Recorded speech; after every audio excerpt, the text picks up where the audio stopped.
Have you ever wondered what it means to make peace? Under what conditions can a country say that it has overcome war? Sure, there are symbolic events, televised handshakes, papers being signed, and emotional speeches. But, in reality, moving from war to peace and achieving reconciliation takes time and is difficult. What about the hatreds, traumas, griefs, and problems that are not erased with a handshake? What about those who grew up watching the war on television, on the radio, or from the windows? What about the soldiers who fought? How did women experience the war? Was it different for men? What do young people think who have not experienced the violence? What of older people? The deeper we look, the more diverse ways of living, feeling, thinking, of relating to one another we will find. And this means that this journey towards reconciliation and peace, although possible, does not happen overnight. Colombia still faces this challenge. 50 years of armed conflict, with millions of victims, kidnappings, assassinations, displacements, forced recruitments, and disappearances still haunt Colombians.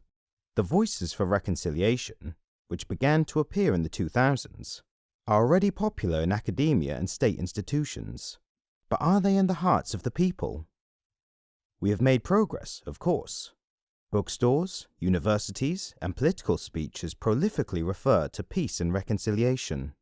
The state spends a lot of money on new justice institutions, and there are briefings, reports, and commercials.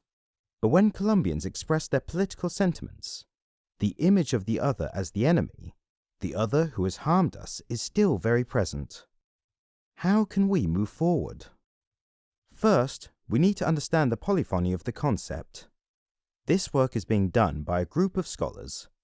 They have done research on the perspectives, attitudes, behaviors, and the disposition that Colombians have towards reconciliation with data from a survey conducted several years ago by the IOM, the Social Foundation, the University of the Andes, and the Center of Historical Memory, as well as studies of the Colombian Barometer of Reconciliation of Activoca.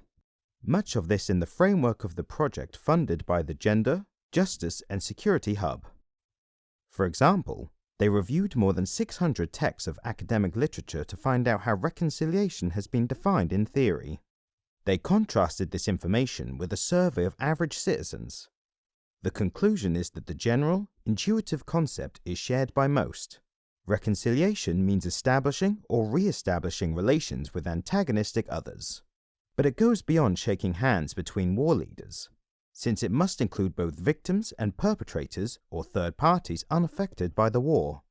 It also implies processes of recognition, reparation, and forgiveness.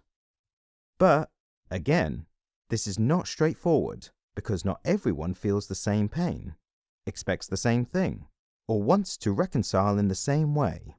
So the barometer also looked at our willingness to reconcile according to our age, gender, region, religion, education, income, or experience with war. The results are quite interesting. For example, it was found that being a victim does not seem to determine people's willingness to reconcile. Among those who suffered the horrors of war firsthand and those who did not, there are people equally willing and reluctant to reconcile. They also found that urban and educated young people are the most interested in the subject. And it may not be unreasonable to think so, because they belong to a generation for whom the war is something more distant. They were born in times when the conflict was beginning to be resolved. Women, on the other hand, tend to be more skeptical and reserved when talking about reconciliation, unless they hold positions of leadership or are well known in their communities. In these cases, they are more open to work towards reconciliation. And compared to non-victims, women victims are more inclined to believe in the importance of forgiveness. In addition, psychological reparations tend to be more important for them, while land restitution weighs more heavily for men. These brief data show how there is a wide spectrum of meanings associated with reconciliation. But the barometer went further. Subgroups and specific questions were created that show us that it is not the same to talk to victims of kidnapping as to victims of forced displacement, or to ask someone to reconcile in Meta or in the Caribbean.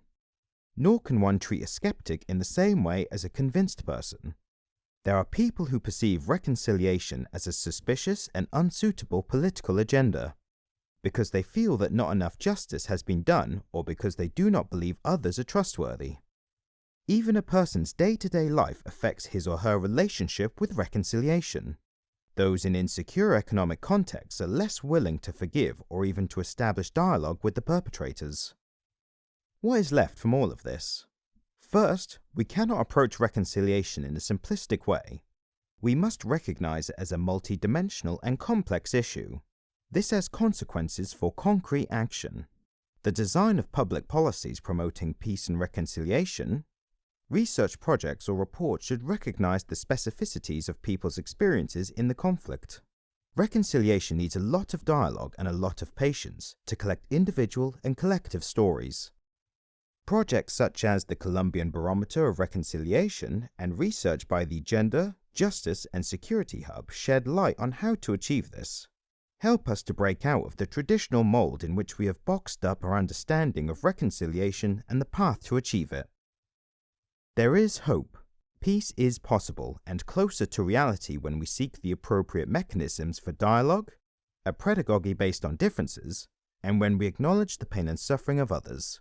It is also possible when we carefully reconstruct history and respectfully recognize people's diverse experience with conflict. It is then when society can find each other and move forward. Want to learn more about the barometer, use the database, or learn about the work on reconciliation of Activoca or the Gender, Justice and Security Hub? Visit the website and browse the books, articles, and videos. Then we can rethink reconciliation together as a path towards peace.